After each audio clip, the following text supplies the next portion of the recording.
In today's episode, I interviewed Tracey McBeath, a mind and body health coach who helps people get clarity about their health and discover lasting change. Tracey is also the host of the Nourished Mumlife podcast and a coach with the Sante Circle lifestyle change program. Tracey and I talked about how she built her health coaching business, her career prior to setting up her business, and her advice to others interested in becoming a health coach. I hope you enjoy the interview. Welcome to the Relaunch Your Career podcast. I am your host, Leah Lambert, career and interview coach and founder of Relaunch Me, where we help you find the work that you were meant to do.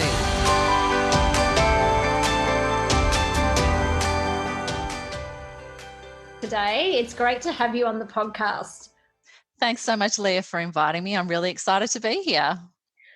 I would love you to start off, Tracey, by telling us a little bit about your current business and the work you do as a health coach and how you help people improve their health.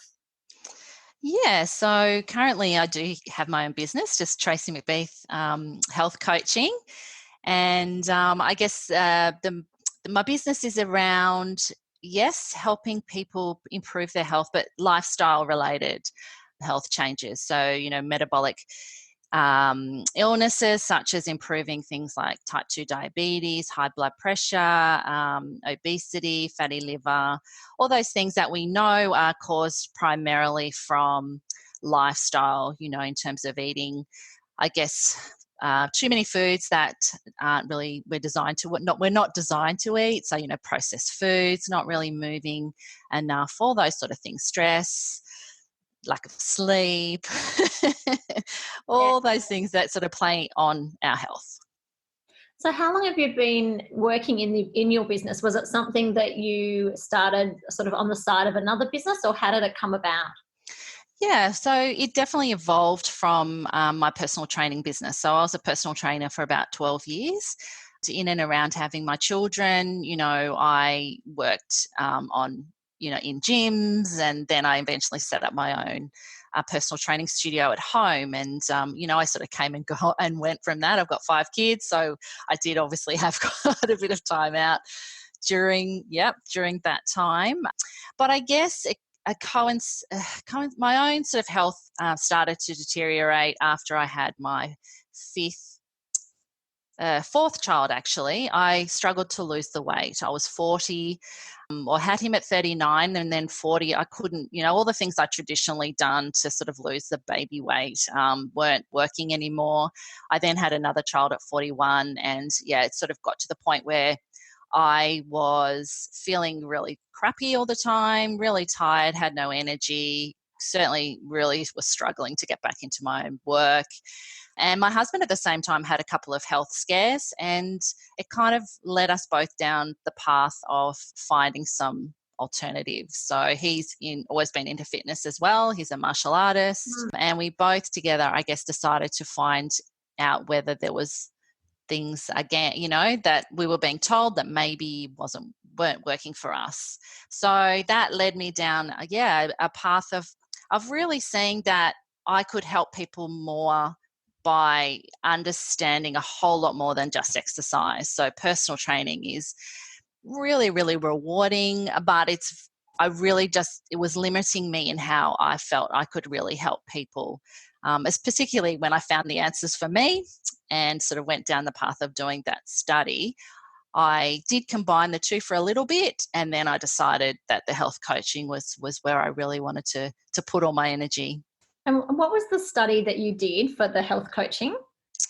Yeah, so there was nothing, unfortunately, within Australia. So what my husband and I really found out was that the standard dietary guidelines that, we're told to operate under really weren't helping our health. And that was the reason behind us becoming insulin resistant and close to type 2 diabetes, because we were consuming basically too many refined carbohydrates and whole grains, which we understood when we looked at the science of it, we're converting to sugar in our body. And sugar is the number one factor in all of that sort of stuff. especially because it wasn't exercise for us. So, we were always have always done that. So it wasn't a fact that we didn't need to eat less and move more. We really needed to change what we were eating in the first place. So I did a lot of research around trying to find something that I could, to, I guess, give me qualification around that wasn't going to just tell me to teach the dietary guidelines. And there was unfortunately nothing I could find in Australia at that time. There are a few now, but there wasn't. This was 6 years ago, actually, probably 5 or 6 years ago. So I did a course through the Real Meal Revolution in South Africa, which was all online, and that gave me qualification of a Banting coach, Banting is just another word for a low carb coach. And then from there, if some of your listeners may have heard of Professor Tim Noakes. He's one of the world leaders in exercise science, and he's a big proponent of the low-carb diet because he personally reversed his own type 2 diabetes by, following it, and he's always talking about the science and stuff. And anyway, he has an institution called the Nutrition Network. So I then went on to become a Nutrition Network advisor. And that has given me the qualifications to talk about the sort of the science around changing your diet and why it's really important to help prevent metabolic disease. Yeah, that's really interesting. And I know when I've, spoken to clients who are interested in health coaching, there are a number of different options out there. And I guess my advice is that you need to, find a course that's aligned with your thinking and your philosophies on health, or you sign up to a $10,000 course. Yes, absolutely. And they are expensive. At that time, I did consider doing one out of the US, which definitely aligned with a lot of, what I did believe. But yeah, you're right. It was like 10 grand. And, I just couldn't afford to do it at that time. So these ones, because they put the money that they get from these courses back into education and back into helping, they're a not-for-profit. They were able to offer, their courses a lot cheaper. I think the only difference is you don't get a lot of support when you're finished, apart from being a part of their network. You really are on your own in terms of setting up your own business. And I had to learn from, obviously on the run. We're doing all of that, and it was trial and error, and it's taken a long time, and yeah. Well, we've all had to learn how to set up our business, and it's certainly it's a steep learning curve. What have been, for someone out there who is actually thinking about being a health coach, what would be some of the challenges that you have found in terms of actually building a business around this career? Yeah. Okay. Some of the challenges probably, I guess, finding your tribe. And even though, I work on my own, I'm very connected with a lot of, I guess, health professionals that also teach the principles, the low carb principles. And that's another part of my job now, which I didn't mention at the start, was that I do have a joint program with a low carb GP. And she's in Brisbane and I'm in Melbourne, and we run an online lifestyle change program. So she provides the science and the sort of, not medical advice because she's not their GP, but just a lot of the medical, information, and I provide the coaching. So that was fantastic. That only started about 6 months ago. We connected and, decided that, she asked me if I'd like to be involved in that with her, and that was fantastic. So it was, I guess, taking the time to build the relationships and build the connections. And yeah, and I think too, for me, it was definitely having to accept that money for me, it had definitely took its time to make an income. I mean, I was only part-time because, and I probably always will be part-time with my 5 children and around, yeah. I did have another job there for a couple of months. I know, it blows my mind when I hear it. Isn't that crazy? Yeah, it's like an out-of-body experience. How did that happen? How did that happen? I don't know. I can't believe I was pregnant 5 times. Well, yeah, crazy. Anyway, but just having patience, I think, in yourself, patience in, I guess, the income, thinking, I think we get caught up in how we think it should play out, and that we should be earning, if we're not earning X amount of dollars, but then we're not doing it right. Or, if we don't have X amount of clients, I think letting go of a lot of that was really, really helpful for me. And that a lot of that came about with me having to learn that what I actually knew when I started coaching wasn't enough, because I had women, because most of my clients are women, but I had women sitting in front of me who had been binge eating for 50 years, or some just really just a really dysfunctional relationship with food. And I couldn't help them. I couldn't just go and say, look, follow these guidelines and off you go, because change is just impossible that way.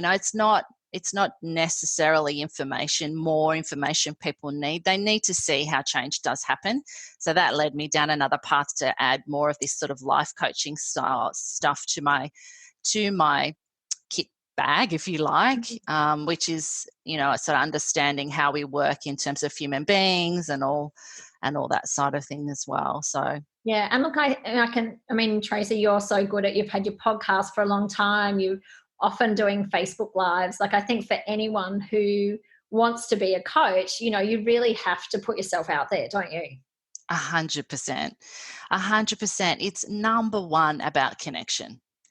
And connection comes when, we can turn up as we are in who we are. And yes, it's scary to put yourself out there, because often we fear what other people will think about us, and whether they will judge us or not. But doing it anyway, showing up, connecting, being open, non-judgment, that is such a big thing. I think we're very quick to judge people and how they operate, and seeing that a coach is not about judging. We're about supporting and guiding. And I think too, what coaches really need to distinguish between is being a friend and being a coach, because they are very, very different things. And that was probably coming back to the challenges, that was something that I did have to learn. I found myself sort of coaching my family and my friends, and didn't really feel right. And I sort of had to peel a lot of that back and realize that there is a very big distinction between being a friend and being a coach. That's interesting. And sometimes it can happen the other way, where you actually coach someone and you think, oh, actually, can I see us being friends? And you might end up becoming friends with that person. But, if there is that coaching there, you sort of need to keep that a little bit at a distance, possibly. Absolutely. And, a lot of my clients have become my friends. I tend to have a network that allows people to come and go. I don't ever close doors, because I know people make decisions based on the thinking that they have in that moment. And if they choose to look elsewhere, or, want to follow a different path, there's always a path that will lead back to me if they would like that. So I do keep in very, very strong touch with all my past clients and current clients through things like the private Facebook group. And, I'm not big on emails, I have to say. I do have an email subscribers list, but I just find to me, because I'm really strong on the personal touch, it seems very impersonal. So I much prefer, I do regularly just text, how you going, and my clients will email me regularly, and I will always reply, whether they're currently in coaching with me or not. It's just open door policy. Yeah, and look, that's how it has to be. And I the way I sort of explain it to people who are considering coaching is that if you are doing work that uses your natural strengths and that you enjoy, then that will lead to great work, and that will bring clients in. The money and the people will follow. Absolutely. It's belief in what you're teaching as well, and what you're showing people. I think fundamentally you have to believe it and be living it yourself. Otherwise, I think it does come unstuck. There's not that authenticity there.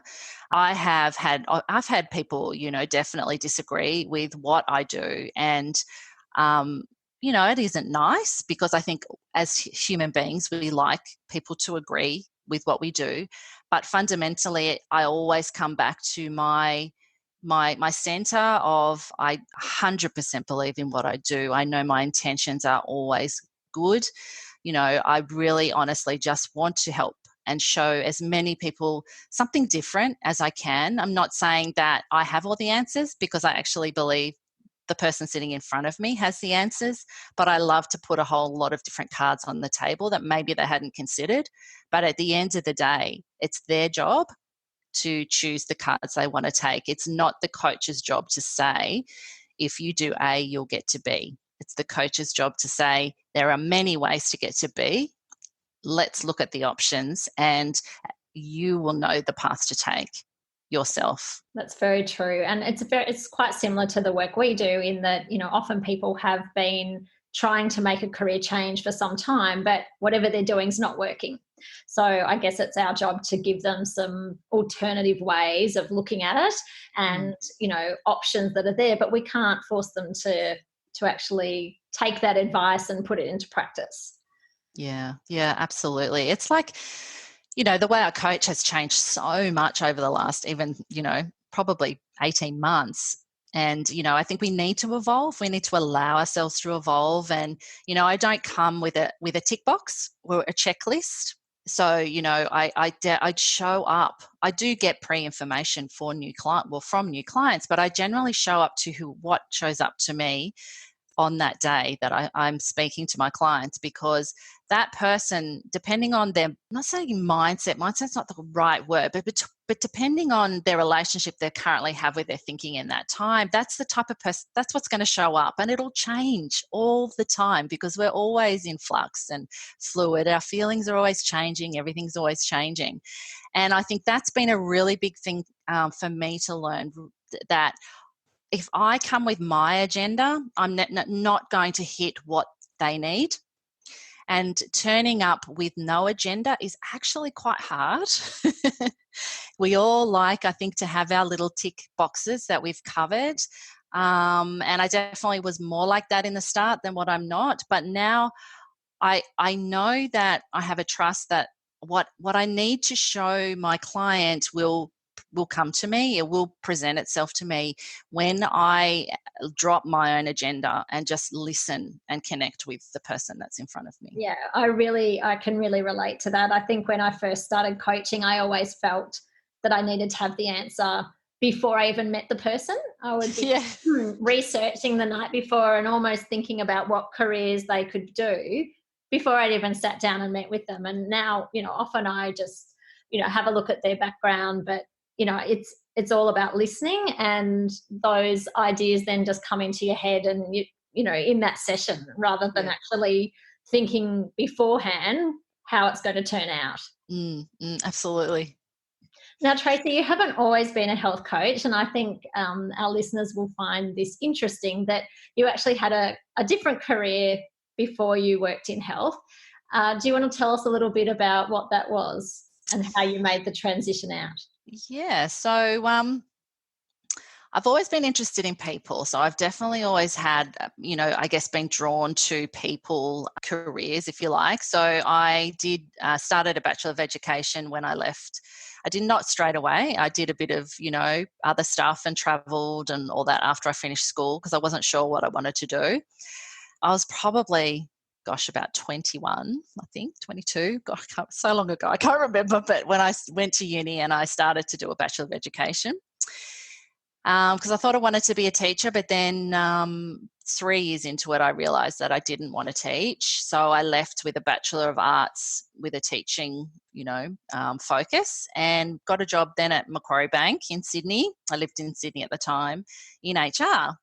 So, learning and development, all about helping. I was admin when I first started, but that sort of evolved into more helping with the training and, all the personality profiling tests, Myers-Briggs, just learning and development, whatever it was that people within the organisation were needing.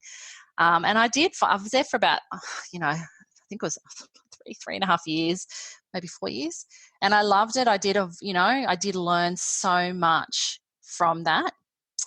And then, I left because I had my first baby. I had a year off for maternity leave. But in that time, my husband at the time, that's why I have 5 kids, so 2 marriages. But my husband at the time, he had a transfer and an opportunity come up in Melbourne. So we moved to Melbourne. And, I think I really did decide, I really felt that I needed to be home. I wasn't the time for me. I wasn't ready to go back to work.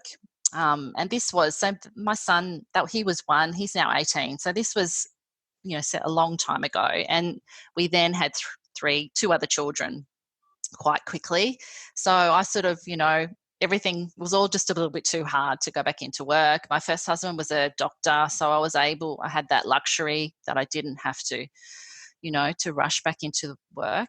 And then when I was ready, I did think that I wanted to go back into HR, but I just couldn't get even in the door. I'd lost a lot of my contacts moving from Sydney to Melbourne, and, I just, had been too long out. I was with people, I was sort of competing against people who were, had never had any time out, and I had basically 8 years, I think, at that point. And were you looking for part-time work as well? Yes, and I was looking for part-time work, and I sort of realised that it was part-time works were created really from people who were there full-time and needed to go part-time. So, and look, unfortunately, it's so much harder when you are relaunching your career after a break if you're looking for part-time, because, well, number one, there's just not many jobs on Seek that are part-time.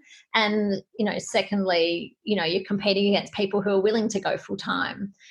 So, that's so much harder when you don't have that network. When you've moved from interstate or overseas, it does make it really tricky. Yeah. It was really tricky. And I sort of realized that, okay, I think I have to look, because I loved people.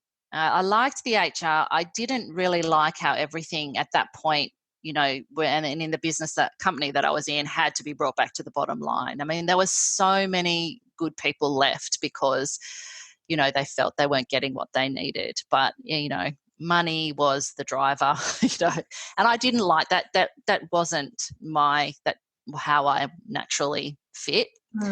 Didn't find myself fitting with that. So that's why I thought, okay, it's time to do something different.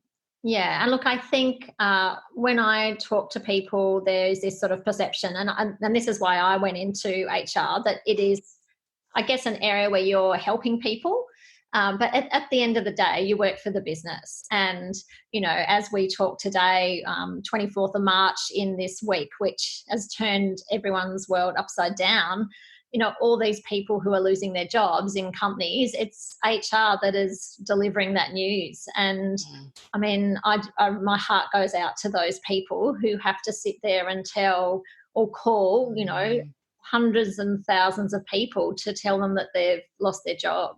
Yeah, horrible. So, I mean, at the end of the day, HR, look, you can help people to some degree, but you work for the business, and ultimately the decision rests with the business.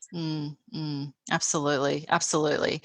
So it was interesting because I had found when I moved to Melbourne and I'd had my children, I'd found running. So my husband at the time worked long hours, and I had no family in Melbourne. They were all in Sydney. So I joined a group called Step Into Life, which are an outdoor personal training group. And I really enjoyed it. I really got into running. I started running half marathons. As soon as my ex-husband walked through the door, husband at the time, I would give him the kids and off I would go, and my headphones in, and it was my only time that I could truly have peace from my family, my kids and everything. And, anyone who's a mum knows that it's really important to have that space, obviously, as well. So, yeah, I just got really into running, and I think someone might have been the personal trainer that ran the group. He just said to me, you should become a personal trainer. Why don't you do this? And, of course, I did the first reaction. Oh, no, I couldn't possibly do that. Oh, no. And then, and I let that pass. So I started to think, well, maybe I could. And so I looked into it, and so I ended up getting my personal training qualifications, and And that started, yeah. And I didn't do the step into life. Wasn't interested in buying a franchise, but I, worked in like big gyms, big studios. Gosh, I took all the spin classes, and obviously, I had a lot of clients. It was really good. They used to call me the smiling assassin because I just, I just would smile, but tell them to do another 50 burpees or whatever, and they would do it because I never yelled. I don't yell. It's not my style. So yeah, and that's how I moved into the personal training, and it worked so well around my kids. I could just, if I needed to take time off, I did, and they would always have me back. And eventually, I moved from one side of Melbourne to the other side of Melbourne, and that's why I thought, maybe I need to start my own studio at home and just really tailor it all to suit my hours. And yeah, and look, at that type of business, it's such a great way to, you can see clients in the evenings or on the weekends. So, I find the same with my business. I can basically plan around the family activities and see people whenever I like. Yeah, it's good, but it also has its challenges because you are always up very early. I mean, the number of 5 a.m. starts, that eventually killed me when I was getting up to my kids as well. And you're either sort of working early and late. I just sort of felt there. A lot of it was tied into my own health not working for me as well, but I was just perpetually tired. Mm-hmm. I just didn't feel that, I could get a break. It was just burning the candles at both ends. And of course, then I had my kids and in the day, and can't just go to bed and have sleep. Like it was, yeah, that's eventually, I guess, what sort of led me to. Yeah, that's very consistent with feedback I get from clients looking to transition out of the personal training industry is that, you're at work early in the morning and late in the evening, and then you have this big gap during the day, unless you're in the corporate market where everyone else is at work. That's right. That's right. It sort of suggests to me it's a bit of a young person's industry, I guess, unless you have the benefit of running a studio and can employ other people. You agree with that? Definitely. But then the benefits of having someone a little bit older are so fantastic too, like that was definitely, the older I got, I'm 46 now. I mean, it was just, I became more popular in a way because I think, the 20-something skinny, never had kids telling you what to do kind of just doesn't sit with a lot of the market. So I definitely, I think if you can work out a way to stay in it and you're really passionate about it, I mean, there's definitely a market there for the older personal trainer for sure. Yeah, and I guess I wasn't sort of insinuating that it's more, I guess, if you want to work in it full time, isn't it? And you have to see people, before to work to maintain your income. Yeah, the guy that I used to work with, he had a massive studio in was Ringwood, and he was an accountant, but fell in love with personal training, decided to go for it, buy the studio, run it. I think he lasted 5 years in the end because he just couldn't say exactly that. It just was very hard. He did employ a lot of people, but that gap of the midday, and he ended up selling and going back to accounting because he had to feed his family. And, at the end of the day, the money does come into it, doesn't it? It does, and it will in the future as well. So Tracey, what advice would you have for someone who's thinking about, potentially setting up their own business as a coach? Not necessarily, maybe as a life coach or a health coach. What would you suggest would be some things that they need to think about based on your own experience?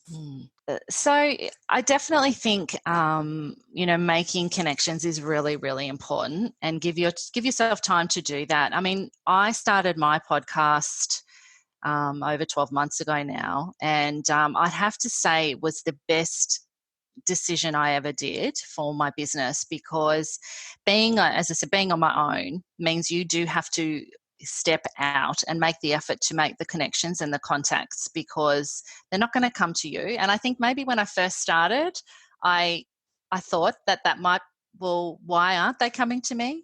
I've got so much to offer. Why are people not just knocking my door down? And then I realized that, yes, obviously, you have to reach out to people, and don't be afraid to do that. You might get knockbacks, but most people are really, really willing to help. And I approached people for my podcast that I was really interested in learning how they did things, what they were offering, and I really wanted to make a connection with them.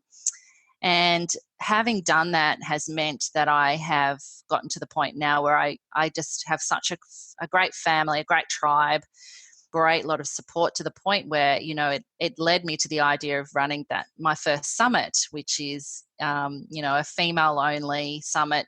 It is designed to help people make the switch to low carb, but it's much more than just that. It's more holistic around health. And, I put the word out to my contacts that I'd made primarily from my podcast, asked them if they'd like to be speakers, and it's all virtual, thank goodness.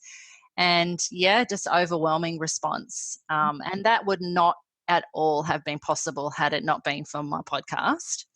So I think you just need to, number one, you need to have patience, and you need to, realize that not everybody will open the door for you, but that's okay, because it really is one door closes, another door opens. Just be open to lots of new opportunities, trying different things, keep evolving. I think sitting there thinking you have all the answers is probably not very wise. I think as a coach, you have to realize that you don't have all the answers, and learning from your clients is really, a number one thing. I think if you want to be able to offer a really good service, you need to be open to what they teach you. I guess just keep working. What's the saying? The harder I work, the luckier I get. I mean, it is, and it isn't easy. It is definitely hard work, and you can't be afraid of working hard. Obviously, you need to balance that with your own health and your family, and that's okay. You can't do. I just don't think you can't put everything into one thing. You need to spread it out and be kind to yourself to when you do need a break, and listen to yourself and trust your wisdom, and trust the fact that, you've got this guiding wisdom inside you, and this resilience and this strength. And I think just keep open to new paths as they present themselves to you. Maybe that's very broad, I'm sorry, but that's kind of, No, that's great advice. And I think, there's this feeling, and I hear, just when I listen to podcasts of other small business people, that there's this feeling that you've got to do everything at once. And, you've got to have a website, and you've got to have group coaching and Facebook Lives and a podcast and write a book. And, and it's quite overwhelming when you go to business networking, meetings, and you realize how much you could be doing. But it's impossible unless you've got, you employ a team of people around you. You can't possibly do all of those things, or you're up, like I probably was in the first couple of years of my business, up to midnight every night working on your business. Yeah, and that's so true. I've spoken to one of my colleagues the other day, and she was saying, because she reached out to a marketing agency, and they've listed all these things that she should be doing, and she just goes, I just don't, I want to help people, but I can't do all that. And you're so right. There is, everyone's got the answers. All right. You must be doing this. You must have a massive subscriber list. You must do the podcast and the website and everything you said, and have a really good Instagram following, and have private. As you say, if you've got 5 people working for you, go for it. But if it's you just need to take one step. You just take one step and bite off a chunk. You'd never, ever eat a whole elephant if it was put in front of you. Okay. That's the analogy I like to use. Because, it's like when people change their lifestyle, it's not going to happen overnight. You cannot do everything at once unless you really don't, because you're setting yourself up to fail.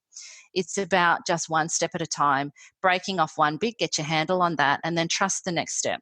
The next thing will come, and you just do one bit at a time. And, I've definitely battled with the thinking around having to have it all and be perfect and all that sort of stuff. And I just let all of that go now, and know that the perfection comes by being you and being authentic and just showing up and being, able and as real as you can. And that's the best we can all do. Yeah. And look, you do a great job of that, Tracey. Oh, I'll try. For anyone who is interested in the summit and obviously to listen to your podcast, can you tell us a little bit how they can find you? Yeah, absolutely. So I do have all my information on my website. And it's so funny because I look at my website a lot and think it's so bad. I did pay someone to set it up for me, but I haven't kept someone updating it. I do it myself. I hope they're not listening. Oh no, I know they won't be listening. But it is very basic, but it has all the information on there. So, you can start there. It's just tracymcbeath.com.au. And but I'm very much always on social media, on Instagram and my Facebook page as well.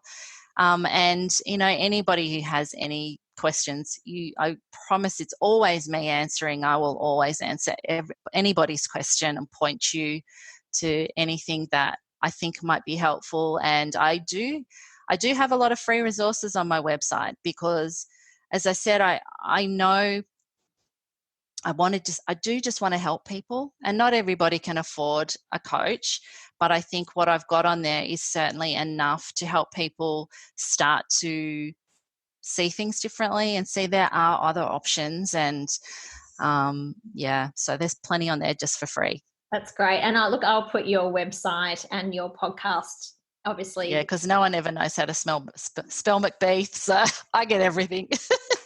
And Tracey, just one final question. We're going into very scary and uncertain times over the next couple of weeks. And at this stage, it looks like we might all end up in lockdown and not able to leave the house at some point.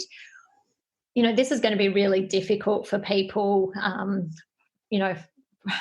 I don't think it matters what your situation is, whether you're single, you've got a family, it's going to be horrific for a lot of people.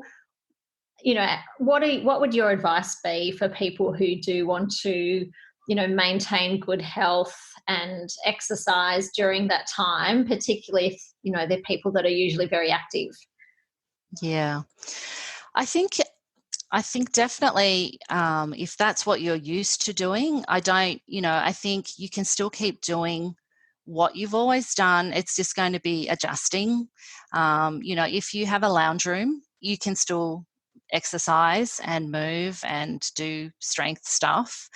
If you have a backyard, that's even better because you can still get out and get some sun. And getting some vitamin D from the sun every day is so important for our health.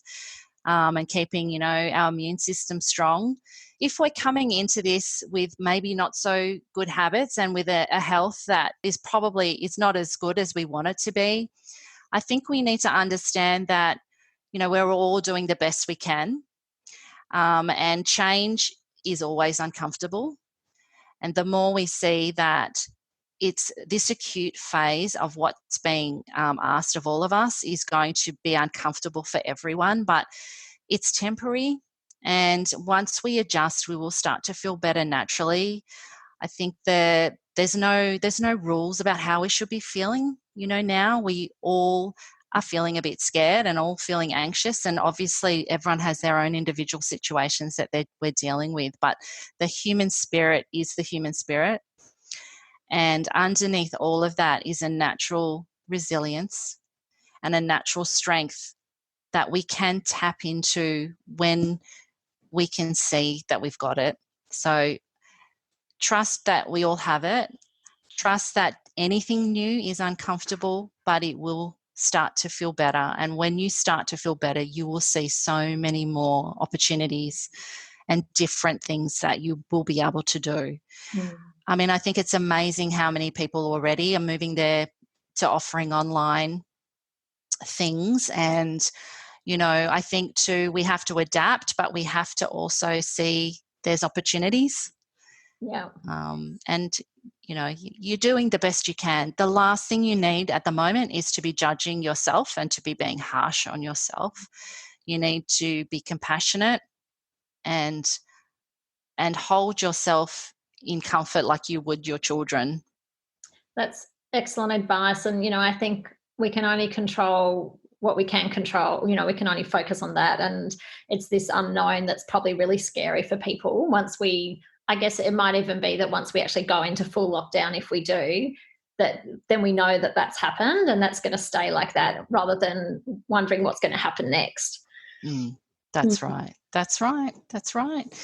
Yeah. Yeah. Well, look, thank you for joining me today, Tracey. It's been lovely to chat with you, and good luck for the next couple of weeks or months. Let's hope we all get through this okay. Yeah, we will. Thank you, Leah. It's been so great to be on here. Thank you for letting me, share my little bit of insight, and, we will be okay. And, I think I said, if we try and sort of focus just on each day, one step at a time, and ride the waves, we'll get there. Thanks, Tracey. I hope you enjoyed this episode of Relaunch Your Career. If you did, please subscribe, share with your friends, leave a review, or connect with us on social media at Relaunch Me Career Consulting. If you have any questions about the episode or the work that we do, then contact us via the website relaunchme.com.au. Thanks for listening. Have a great day.